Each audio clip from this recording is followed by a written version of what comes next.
ওই কিছু মহিলার প্রতিবাদের জন্যেই আমরা কিন্তু আজকে এই ব্যাপারটা কন্টিনিউ করে যেতে পেরেছি। মানে আমাদের শোতে আমি বরাবরই দেখেছি যে কোনো প্রবলেমকে অনেকক্ষণ ধরে টেনে কিভাবে অনেক এপিসোড করতে পারি সেই ভাবনা চিন্তা কখনো থাকে না।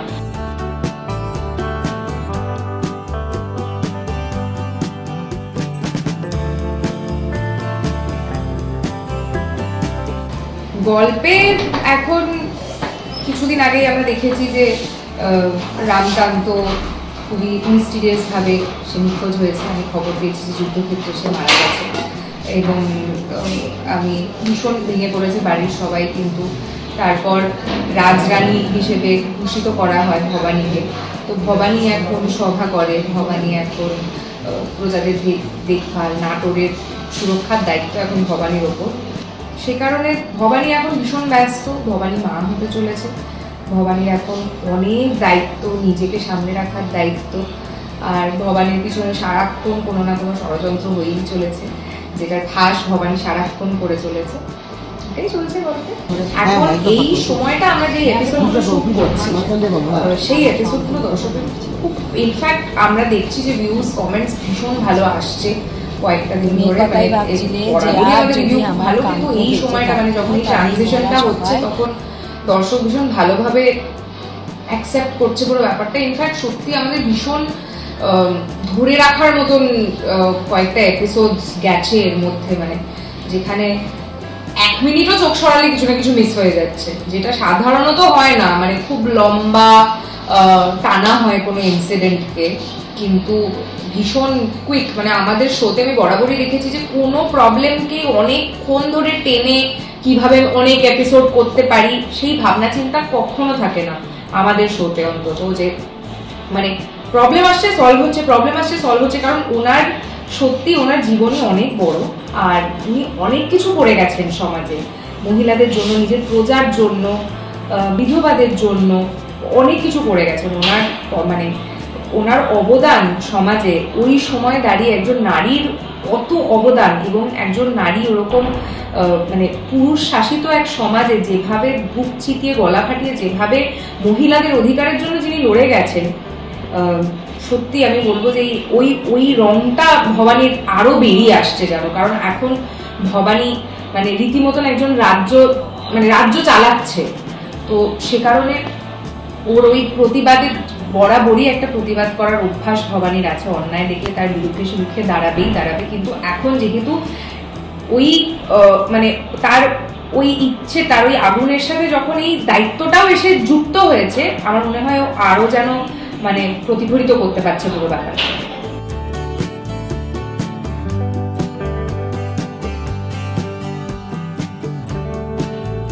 ভীষণভাবেই অ্যাকসেপ্টেড আমি বলবো। মানে আমাকে সবাই এটাই বলতে খুব খারাপ লাগছে, কিন্তু এই লুকটাতে তোমাকে দেখতে খুব সুন্দর লাগছে, এটা সবাই আমাকে বলছে। কিন্তু আমি অন্তত চেষ্টা করেছি এবং চ্যানেলও চেষ্টা করেছে যে যতটা সিম্পল রাখা যায়। এবং দেখো, লুকের সাথে সাথে আমি ফুল নো মেকআপ একটা ফেস নিয়ে আমার পাঠ করতে কোনো অসুবিধে নেই, কিন্তু একটা আমার মনে হয় যে যাকে দর্শক ডেলি দেখছে সেই সময় একটা মিনিমাম চাকচমক অন্তত থাকা উচিত, একটা প্রেজেন্টেবিলিটি থাকা উচিত। আমরা যখন মানে আমি একেবারে সেই শ্মশান থেকে আমি যখন আসছি তখন আমি কিন্তু একেবারেই নো মেকআপে আমি কাজটা করেছি। মানে একটুখানি বোধহয় লিপ বাম দিয়েছি, আর মানে কেঁদে কেঁদে কেঁদে কেঁদে আমার মুখ চোখের অবস্থা এমন হয়ে গেছিল যে আমার মুখে তখন কোনো মেকআপ ছিল না, জল দিয়ে পুরো ভেজানো ছিল আমার চুল। কারণ স্নান করে তারপর বিধবার পোশাকে আমি ঢুকেছি বাড়িতে।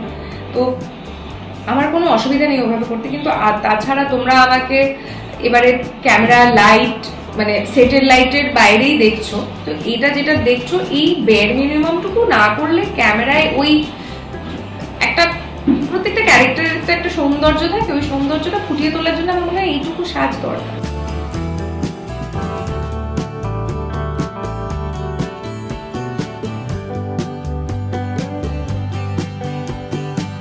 বাকি ইন্টারভিউতেও আমি এটা বলতে একদমই ভুলবো না যে এটা যদি আমরা মডার্ন একটা লেন্স দিয়ে দেখি, এখন মেয়েদের মেয়েরা তাদের অধিকারের জন্য লড়ছে, করছে, মারছে, যুদ্ধে যাচ্ছে, সব করছে, কিন্তু তাই জন্য এখন হয়তো এই ফাইটটাকে কেউ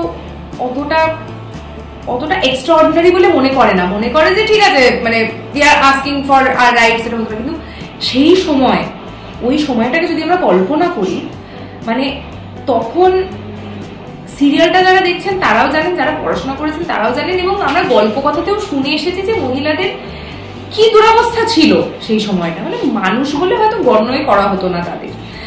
ভবানী কেন চুল খুলে জঙ্গলে ঘুরে বেড়াচ্ছে সেটার জন্য ভবানীর চরিত্রকে খারাপ করে দেওয়া হচ্ছে। তো এটা আজকের দিনে আনফর্চুনেটলি মেয়েদের সাথে এটা হতে হতে হতে হতে হতে হতে এখন এটাকে কেউ আর আলাদা করে কিছু মনেই করে না। এখন মনে করে যে এটাই তো নিয়ম। কিন্তু মানে মেয়েদের যে বেসিক একটা সামান্য রাইট পাওয়ার জন্য যে আজকেও লড়তে হচ্ছে, এই ব্যাপারটা এখন ভীষণ আনফর্চুনেটলি মানে দুর্ভাগ্যবশত ভীষণভাবে নর্মাল হয়ে গেছে, কিছু শুড নট বি নর্মাল। কিন্তু সেই সময় দাঁড়িয়ে ওই কিছু মহিলার প্রতিবাদের জন্যেই আমরা কিন্তু আজকে এই ব্যাপারটা কন্টিনিউ করে যেতে পেরেছি। কারণ কোনো না কোনো সময় কেউ আওয়াজ তুলেছিল বলেই they ran so that we could walk. সেই কারণে আমার মনে হয় যে এইটা, আর ওনার ক্যারেক্টারের এই সৌন্দর্য যে উনি কিন্তু নিজে কখনো পাওয়ারটা পেয়ে নিজে পাওয়ারটাকে আগলে রাখেন। উনি চেষ্টা করেছেন কিভাবে আমি প্রত্যেক মহিলার মধ্যে এটা আমি জোগাতে পারবো, কিভাবে আমি মহিলাদেরকে এক দল করে আমি এগিয়ে নিয়ে যেতে পারবো। ডেফিনেটলি আমি আমার প্রজার জন্য অনেক কিছু করব, আমি মানে দরিদ্র সেবা করব, আমি এগুলো সব করব, কিন্তু কিভাবে আমি যারা সব থেকে সমাজে সব থেকে বেশি অত্যাচারিত যারা, তাদেরকে আমি কিভাবে বোঝাবো যে তোমাদের আমার দিকে তাকাতে হবে না শক্তির জন্য, সেই শক্তিটা তোমাদের নিজের মধ্যে আছে।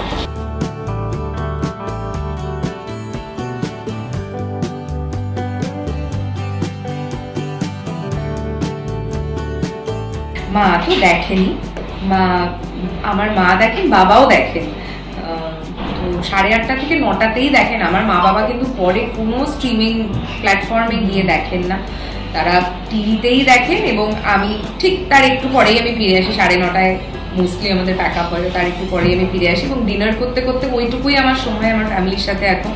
তো অনেক আলোচনা হয় সেটা নিয়ে। ইনফ্যাক্ট ছুটির দিনগুলো যখন আমি বাড়িতে থাকি, সানডে যখন আমি বাড়িতে থাকি, তখন মায়ের সাথে কথা হয়, তখন আমিও বসে এপিসোডটা দেখি মা বাবার সাথে। সিন চলাকালীন আমার মা আমাকে বলে। দর্শককে এটুকুই বলবো যে রাজরাজেশ্বরী রানী ভবানী প্রথম মানে একদম পাইলট টেলিকাস্ট থেকে এখনো অবধি এত পজিটিভ রিভিউ পেয়েছে এবং এত ভালোবাসা পেয়েছে মানুষের কাছ থেকে, যে আমি শুধু আপনাদের কাছে ভীষণভাবে কৃতজ্ঞ যে আমাকে এবং আমাদের কাস্টের সকলকে আমাদের এই গল্পটাকে আপনারা যেভাবে গ্রহণ করেছেন, যেভাবে ভালোবাসা দিচ্ছেন। মানে আমি ফেসবুকে বা সোশ্যাল মিডিয়াতে একটা নেগেটিভ কমেন্ট দেখলে আরো 10টা পজিটিভ কমেন্টকে মানে চুপ করিয়ে দিতে দেখেছি সেই নেগেটিভ কমেন্টারটাকে। মানে এইটা সত্যি আমাদের কাছে একটা বড় পাওনা যে আমাদেরকে শুধু ভালোবাসার লোক নেই, আমাদের জন্য লড়ার লোক আছে। তো সেটা আমাদের কাছে একটা বড় পাওনা। আমি আপনাদেরকে অনুরোধ করব, আপনারা আমাদের পাশে যেভাবে আছেন সরে যাবেন না, আমাদেরকে এইভাবেই ভালোবাসা দিতে থাকবেন, আশীর্বাদ করতে থাকবেন। পরের বছর, তারপরের বছর, তারপরের বছরও যেন এখানে বসে এইভাবে আরেকটা ইন্টারভিউ দিতে পারি আপনাদের।